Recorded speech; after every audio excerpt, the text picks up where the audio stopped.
अजीज दोस्तों, अस्सलाम वालेकुम, नमस्ते, सत श्री अकाल, जय जिनेंद्र, गुड आफ्टरनून। अजीज दोस्तों, वर्ल्ड वॉर 3 चल रही है और ऐसा नहीं है कि पिछली दो जो वर्ल्ड वॉर थी वो एक बैकवर्ड ज़माना था। आज का डेवलप्ड वर्ल्ड है जो टेक्नोलॉजी में, इसलिए हमें अंदाज़ा नहीं हो रहा कि हम एक वर्ल्ड वॉर में गुजर रहे हैं। अदरवाइज जो वर्ल्ड वॉर 2 थी उसका स्टार्ट भी कोई एक साथ सारा नहीं शुरू हो गया था। पोलैंड पे जर्मनी ने हमला किया था, जैसे रशिया ने यूक्रेन पे किया था, और फिर इसके बाद 5 साल मामला चले हैं जिसमें आस्ते आस्ते दूसरे मुल्क आते गए। इस वक्त इस जंग में जैसे सेकेंड वर्ल्ड वॉर में एक अलाइड फोर्सेस बन गई थी जिसमें यूरोप के इंग्लैंड, फ्रांस वगैरह थे, जर्मनी, स्पेन, इटली दूसरी तरफ थे। इसी तरह रशिया था अलाइड फोर्सेस में, और बाद में फिर अमेरिका भी आया। इस वक्त भी यही सिचुएशन है। जो वॉर चल रही है ना यूक्रेन में, वो एक्चुअली यूक्रेन नहीं लड़ रहा रशिया के साथ, ये यूरोप और अमेरिका लड़ रहे हैं। और इसके हवाले से जो लेटेस्ट डेवलपमेंट्स आई हैं, जो अमेरिका में इस वक्त बलून उड़ रहे हैं, फ्लाइंग ऑब्जेक्ट्स आ रहे हैं, कभी एलियन बताए जा रहे हैं कि एलियन आए हैं, फलान है, ढुमकान है। फिर अमेरिका में जो ट्रेन के हादसा हुए हैं, केमिकल भरी ट्रेन, और ओहायो रिवर में वो केमिकल मिल गया है। 10% अमेरिका का पानी ओहायो रिवर से आता है। इस तरह की चीज़ें हैं, मैं आपके साथ आगे डिस्कस करता हूँ। एक इंटरेस्टिंग इंटरव्यू मैं देख रहा था और पढ़ भी रहा था, बड़ा इंटरेस्टिंग है। उसके थोड़े से चीज़ें आपको मैं बताना चाहूँगा। ये फ्रेंच हिस्टोरियन हैं एमानुएल टोड। ये फिगारो फ्रांस का नंबर 1 अखबार है, उसको इंटरव्यू देते हुए एमानुएल टोड ने कई चीज़ें बताई हैं। ये एमानुएल टोड है ना, इसने 1976 में प्रेडिक्ट किया था कि सोवियत यूनियन टूट जाएगा, और उसके 10-11 साल बाद सोवियत यूनियन टूट गया था। 2001 में इनकी किताब आई थी जिसमें इन्होंने कहा था कि दी एम्पायर अमेरिकन, उसके ऊपर कहा था कि अमेरिकन फॉल आउट शुरू हो चुका है। और हम देख रहे हैं कि पिछले कई सालों से अमेरिका अपनी वार इंडस्ट्री और कॉरपोरेट सेक्टर की मदद से चला रहा है चीज़ों को, लेकिन मामलात इतने आसान, इतने साफ, इतने अच्छे नहीं हैं जितने दिखाए जा रहे हैं। देखें, एमानुएल टोड कह रहे हैं कि वर्ल्ड वॉर 3 तो चालू हो गई है, और ये अमेरिका और रशिया की वॉर है जो यूक्रेन में लड़ी जा रही है, और उसका नुकसान होगा यूरोप को। इन्होंने फिगारो अखबार को बताते हुए कहा कि अब अमेरिका को बहुत जल्दी है कि ये वार ख़त्म हो, और वरना यह है कि अमेरिका बहुत ही कमज़ोर है, उसकी इकोनॉमी और ये सारी चीज़ें, और अगर ज़्यादा लंबा चला ना तो अमेरिका को बहुत ज़्यादा मसला हो सकता है इकोनॉमी को। इसलिए कि रशिया के ऊपर इन्होंने जो इकोनॉमिक सैंक्शंस लगाई वो वर्कआउट नहीं हुई, और वो जो ये समझते थे कि रशिया को मुश्किल होगी, तो रशिया को उन इकोनॉमिक सैंक्शंस का कोई नुकसान नहीं हुआ। ये एक्चुअली एक जंग है जिसमें एक तरफ अमेरिका और यूरोप है, और दूसरी तरफ रशिया है जिसके साथ चाइना बिल्कुल साथ खड़ा है, और दोनों स्ट्रांगली एक दूसरे की मदद कर रहे हैं।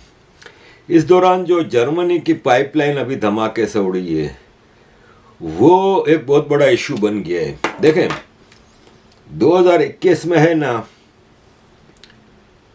रशिया और जर्मनी का एक कॉन्ट्रैक्ट होता है, और एक पाइपलाइन गैस के लिए रशिया से जर्मनी तक बाल्टिक के नीचे से निकाल कर ले गए। अब वो बन गई, अभी ओपनिंग नहीं हुई थी। अमेरिका ने हमेशा इसकी ओपोजिशन की, और अमेरिका कहता था नहीं, ये पाइपलाइन बननी ही नहीं चाहिए, और अब बन गई है तो अब इसको बंद करो और ख़त्म करो, इसको तोड़ दो, और ये और वो। अब अचानक वो पाइपलाइन धमाके से उड़ गई है, और सारी इंक्वायरीज अभी तक यही बता रहे हैं कि अमेरिका ने उड़ाई है, इसलिए कि वो पाइपलाइन से रशिया को पूरे जर्मनी तक, और फिर जर्मनी से पूरे यूरोप को गैस की आसानी से फराहमी होगी। और फिर वो पाइपलाइन से आएगी तो ऑब्वियसली चीपर पड़ेगी, शिप के खर्चे और ये सब खर्चे कम पड़ जाएंगे। जबकि अमेरिका ये चाहता था कि, और नॉर्वे के पास बहुत गैस है, तो अमेरिका ये चाहता था कि यूरोप है ना वो अमेरिका और नॉर्वे से गैस ले, रशिया से ना ले। और ये जंग भी शुरू इसीलिए करवाई गई है कि रशिया से यूरोप के ताल्लुकात बढ़ते जा रहे थे। देखें, जर्मनी है ना, उसका ये था कि आपको पता है सेकेंड वर्ल्ड वॉर के बाद जर्मनी तबाह हो गया, हार गया तो, और उस पर कब्जा हो गया। 4 हिस्सों में जर्मनी को सेकेंड वर्ल्ड वॉर के बाद डिवाइड किया गया। एक हिस्से पे फ्रांस, एक हिस्से पे इंग्लैंड, एक हिस्से पे अमेरिका और एक हिस्से पे रशिया का कंट्रोल था। और फिर रशिया और अमेरिका की कोल्ड वॉर शुरू होती है, तो जो हिस्सा रशिया का था उसको अलग मुल्क बना के ईस्ट जर्मनी बना दिया, और बाकी जो 3 हिस्से थे मिला के वेस्ट जर्मनी रहे। और वो वर्चुअली इंग्लैंड और फ्रांस तो अपनी रीबिल्डिंग में लग गए थे कि ये भी तबाह हो गए थे। तो वो 3/4 जो जर्मनी था ना, वेस्ट जर्मनी जिसको कहते थे, वो अमेरिकन कंट्रोल में था। अमेरिकन आर्मी उधर थी। रशिया, जर्मनी को कोई आर्मी बनाने की इजाज़त नहीं थी, डिफेंस बजट के लिए नहीं था उसका। जर्मनी को ऑफकोर्स ये फ़ायदा हुआ कि उसका सारा जोर इंडस्ट्रियलाइजेशन पे हुआ और वो एक इकोनॉमिक जाइंट बन के आया। और 1989 तक इसी तरह ईस्ट और वेस्ट जर्मनी रहे। ईस्ट जर्मनी ऑफकोर्स कम्युनिस्ट था, रशियन सोवियत ब्लॉक में था, तो इकोनॉमी तबाह थी उसकी। वेस्ट जर्मनी की इकोनॉमिक ज़बरदस्त हो गई। 89 में सोवियत यूनियन के टूटने के बाद ईस्ट और वेस्ट जर्मनी का यूनिफिकेशन होता है, वापस पूरा जर्मनी एक हो जाता है। अब उसके बाद जर्मनी ने अपनी स्ट्रेंथ दिखानी शुरू की और जर्मनी यूरोप का सबसे ज़्यादा आबादी वाला मुल्क बन गया और सबसे पावरफुल मुल्क बन गया। और जर्मनी चीज़ों को डिक्टेट करने लगा। और 2008 के जो फाइनेंशियल क्राइसिस आए अमेरिका में, उसके बाद यूरोप जर्मनी के अंडर में स्ट्रांग होता गया, यूरोपियन यूनियन बनता है और पूरा एक अलायंस बनता है।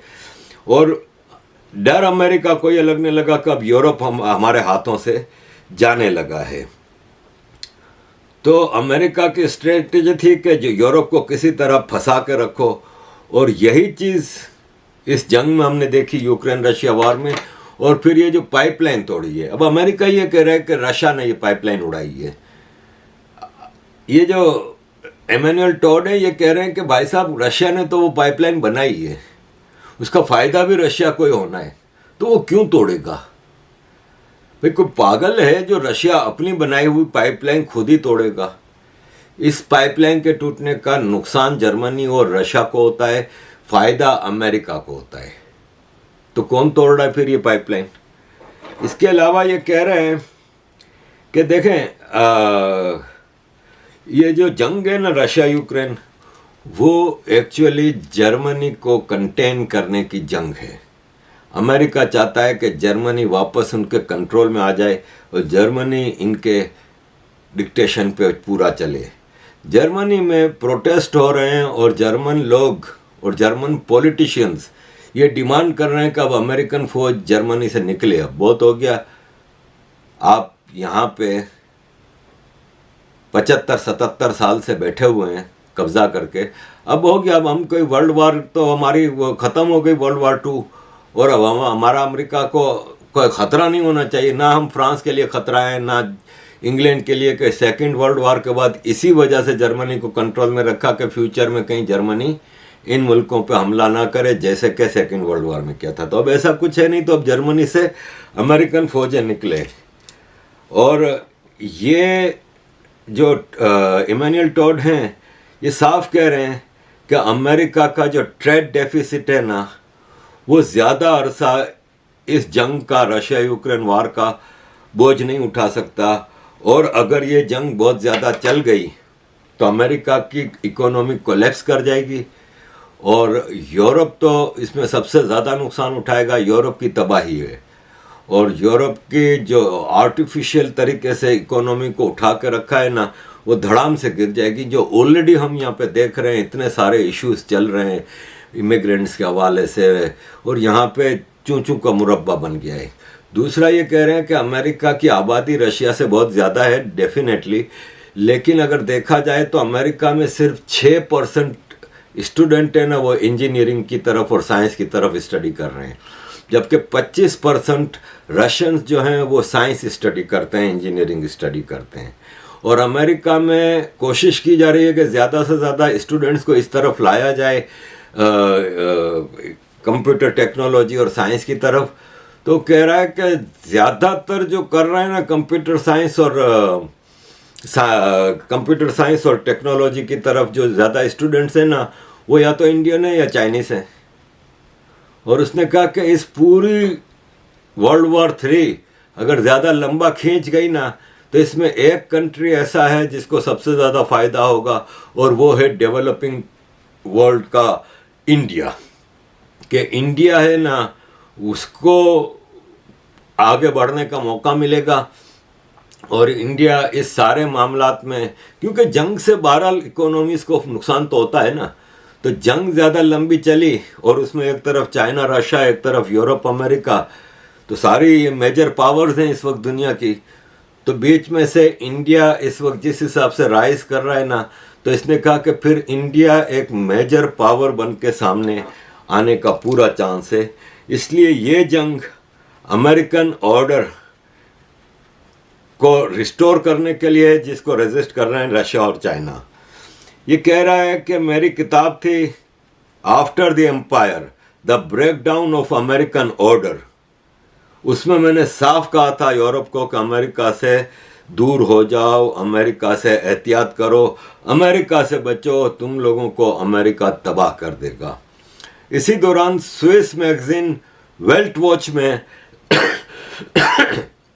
एमेन्युअल टोड ने एक इंटरव्यू दिया और उसने कहा कि रशिया की तरफ झगड़ा है ना वो यूक्रेन के साथ, उसको अमेरिका इसलिए आगे बढ़ा रहा था कि जिस स्पीड से जर्मनी और रशिया में ताल्लुकात बढ़ रहे थे और पाइपलाइन डल रही थी और जर्मनी की मेजर एनर्जी सोर्सेज हैं वो रशिया से आ रही थी, वो अमेरिका को बिल्कुल अच्छी नहीं लगती थी। तो इसने कहा कि बिल्कुल ये जर्मनी को और रशिया को दूर करने के लिए भी ये जंग की जा रही है, और Germany means Europe. Magazine belt watch ने इससे पूछा टॉड से कि नॉर्दर्न जो स्ट्रीम पाइपलाइन है बाल्टिक सी में वो किसने उड़ाई, तो उसने कहा ऑफ कोर्स अमेरिका। उसने कहा बेवकूफ़ी वाली बात है कि जर्मनी और रशिया वो बनाते हैं, वो जर्मनी और रशिया क्यों तोड़ेंगे, डेफिनेटली ये अमेरिकन का काम है।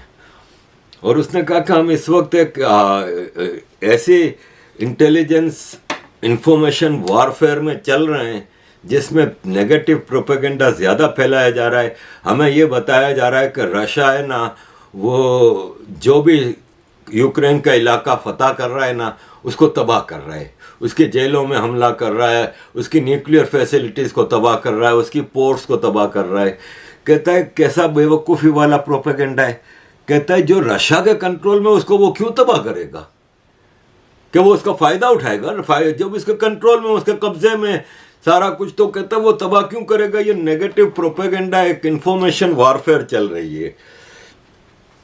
इसके अलावा एक और पुलिट्जर प्राइज विनिंग जर्नलिस्ट है ना जो सेमुर हर्ष, उसने भी ऐसा ही एक इंटरव्यू दिया और उसने कहा कि ये जो नॉर्थ स्ट्रीम पाइपलाइन बाल्टिक सी के जरिए से जो आ रही थी ये डेफिनेटली रशिया और नॉर्वे का काम है ताकि इनकी गैस यूरोप खरीदना शुरू कर दे। अब इनकी गैस महंगी है इसलिए यूरोप रशिया से ले रहा था। अब आप समझते हैं ना कि दो दुकानदार होते हैं, आपस में इनकी चपकलिश चल रही होती है तो वो एक दूसरे को नीचा दिखाने के लिए साजिशें करते हैं, ऐसे चल रहा है। अब रशिया अमेरिका की गैस बहुत ज़्यादा महंगी है, वो अमेरिका नॉर्वे की, तो रशिया से ये लोग खरीद रहे थे तो इन्होंने ये साजिश की है। अब एक और चीज़ टॉड ने लो फिगारो को कहा, इसने कहा कि चाइना इस वक्त एक जायंट बन के सामने आया है और ये चाइना को छेड़छाड़ कर रहे हैं लेकिन चाइना है ना, वो इनके हाथे नहीं आएगा। ये जो इंटरव्यूज आ रहे हैं और ये जो पॉइंट ऑफ व्यू है ना जिस स्कूल ऑफ थॉट के, इसको इस वक्त यूरोप में इतना ज़्यादा बैकिंग नहीं मिल रही, लेकिन साइलेंटली लोग उसको समझने पे मजबूर हो रहे हैं। जो ये चीज़ें बता रहे हैं ना, ये मतलब कोई सबके समझ में आ रही हैं, और लोग इतने समझदार आज के ज़माने में हैं कि वो कैलकुलेट कर सकते हैं कि किसको क्या फ़ायदा है। इसके अलावा रशिया के पास एक और एडवांटेज है कि रशिया की आबादी रशियंस हैं, सारे रशियन हैं। अमेरिका की आबादी एफ्रो ओरिजिन के ब्लैक हैं, इंडियन हैं, हिस्पैनिक ओरिजिन हैं, चाइनीस हैं, पाकिस्तानी हैं, बंगाली हैं, मिक्सअप है। सबका अलग अलग हिसाब किताब है। किसी का मज़हब उनको अलग रख रहा है, किसी की कल्चर अलग रख रहा है, और किसी का नेशनल इंटरेस्ट कि चाइनीज़ ज़्यादातर अपने मुल्क के साथ वफादार होते हैं।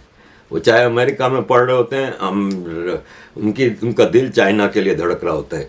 तो अमेरिका की सोसाइटी फ्राजिल है, अमेरिका की इकोनॉमी फ्राजिल है कि अमेरिका के खर्चे इतने ज़्यादा हैं कि उसको कंट्रोल करने के लिए इसको एक स्ट्रॉन्ग इकोनॉमी की ज़रूरत पड़ती है। और इसके अलावा इसने कहा कि इंटरनेशनली भी अमेरिका की इज्जत कम हो रही है।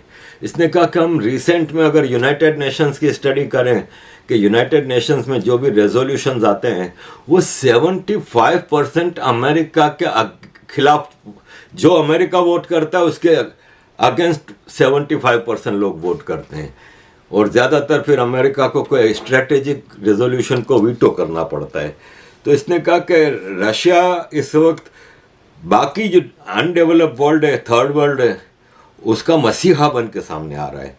और अब थर्ड वर्ल्ड, जैसे कि मैं अपनी वीडियोस में आपको पहले भी बताता रहा हूँ कि दुनिया के पास अब एक ऑप्शन आ गया है। एक यूनिपोलर दुनिया थी, जब अमेरिका हर चीज़ डिक्टेट करता था, अब रशिया ने एक ऑप्शन दिया है दुनिया को।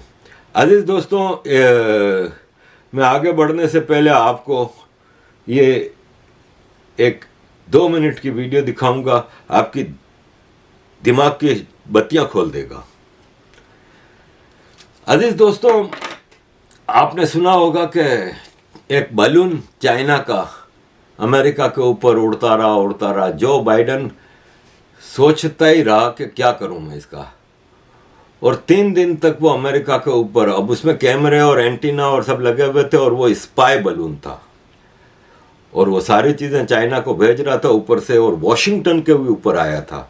और फाइनली 3 दिन बाद रॉकेट फायर करके उसको उड़ाया गया। उसको उड़ाने पे भी अमेरिका के रॉकेटों को इतना खर्चा आया कि बयान से बाहर। तो इसके बाद एक फ्लाइंग ऑब्जेक्ट गाड़ी जैसी कोई, उसको उड़ाया गया। टोटल 4, कनाडा के ऊपर भी एक नज़र आई, उसको अमेरिकन एयरफोर्स ने उड़ाया। 4 अब तक उड़ा चुके हैं। और अमेरिकन प्रेस एलियन हो सकते हैं, एलियनों ने काम किया है। अब कोई एलियन वेलियन नहीं है। इस वक्त ये वर्ल्ड वॉर 3 है, और ये बहुत बड़े लेवल पे चल पड़ी है। अमेरिका ने चाइना के साथ भी पंगे लिए, अमेरिका ने रशिया के साथ भी पंगे लिए। अब अमेरिका इसकी कीमत भर रहा है। देखें, ये जो ट्रेन टॉक्सिक गैसेस के साथ, ओहायो की ट्रेन उड़ जाती है, ट्रेन से नीचे आ जाती है, और गैस, केमिकल और गैस इसमें से ऐसी खतरनाक थी, जहरीली थी कि पूरे इलाके का बाजा बच गया। और फिर वो केमिकल दरियाए ओहायो दरियाए में बह गया। और एक रिपोर्ट है, अभी तक अमेरिकन मीडिया इसको, देखा, अमेरिका का मीडिया बड़ा कंट्रोल्ड होता है। लाख कहें कि फ्रीडम ऑफ प्रेस है, फलाने ढुकाने, कुछ भी नहीं है, ठीक है ना। वो वहाँ पे उस न्यूज़ को आगे नहीं बढ़ाया जा रहा, वरना वो केमिकल और वो गैसेस ओहायो रिवर में मिल चुके हैं। और ये ओहायो रिवर अमेरिका का 10% पानी का सोर्स है ये, और ये कई बीमारियों का मौजब बन सकता है। अब तक 3 ट्रेनें इस तरह, पिछले 4 दिनों में 3 ट्रेनें इस तरह डीरेल हो चुकी हैं। ये अचानक क्यों हो रहा है? तो ये एलियन नहीं है, वहाँ से भी कुछ ना कुछ होता रहता है। हमारे ऋषि सुनक ने कहा है कि हमारे ऊपर अगर बलून आया तो हम फौरन उड़ा देंगे। तो जाहिर है बलून, अच्छा बलून की भी एक टेक्नोलॉजी है कि अमेरिका की एक रिपोर्ट आई है कि कई बलून्स घूम फिर के जा चुके हैं पूरे अमेरिका की वीडियोस बना के। कई बलून, इसमें ऐसी ऐसी चीज़ें हैं कि वो अंदर तक जाके चीज़ों को देख सकते हैं कि कहाँ पे क्या हो रहा है, कहाँ पे क्या। तो पूछा गया अमेरिका को कि भाई आपका तो इतना ज़बरदस्त एयर डिफेंस सिस्टम है कि यहाँ पे तो कोई मिसाइल मारेगा तो आप उसको इंटरसेप्ट कर सकते हैं, तो आपने बलून, बोला अब ये बलून है ना, हमारा जो मिसाइल एयर डिफेंस सिस्टम है वो हाई स्पीड एयरक्राफ्ट और मिसाइल और उनको डिटेक्ट कर सकता है। एक छोटा सा बलून आता है जिसकी स्पीड बहुत स्लो होती है, जो बहुत नीचे हाइट पे उड़ रहा होता है, तो वो हमारे रडार सिस्टम में ऐसी कैपेबिलिटी नहीं है कि उसको कैच कर सके। लेकिन अब हम उस रडार सिस्टम को करेक्ट कर रहे हैं। तो अमेरिका इस वक्त बहुत ज़्यादा मुश्किलात का शिकार है। और मसला सबसे बड़ा अमेरिका को ये हो गया है कि ऐसे बुरे वक्त में अमेरिका की हिस्ट्री का शायद वीकेस्ट प्रेसिडेंट और वीकेस्ट वाइस प्रेसिडेंट रूल कर रहा है। अगर यहाँ पे इस वक्त डोनाल्ड ट्रंप जैसा प्रेसिडेंट होता या रोनाल्ड रेगन जैसा प्रेसिडेंट होता तो ये मामलात इतने ख़राब नहीं होने थे।